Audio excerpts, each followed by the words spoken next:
Sir சொல்லுங்கம்மா. கிளம்புறேன் sir. போயிட்டு வாடாம்மா, போயிட்டு வாம்மா.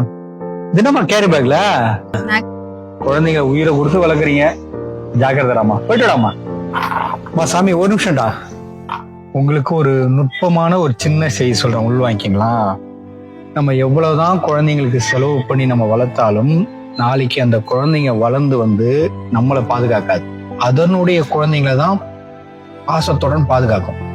நம்மளை பார்த்து அந்த குழந்தை அப்படியே கத்துக்குது.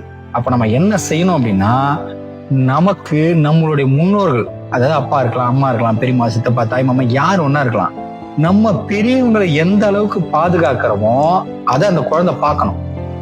பார்த்து வளர்ந்ததுன்னா அது பெரிய நானோடனே, நமக்கு வயசானோடனே அந்த குழந்தை நம்மளை வந்து பார்த்துக்கணும்.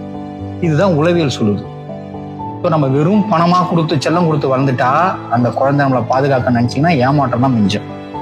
என்ன செய்தி சொல்லணும்னு தோணுச்சு மகளுக்கு, அதனால சொன்னேன். ஜாகிரதை போயிட்டு விடாமா. பாய்.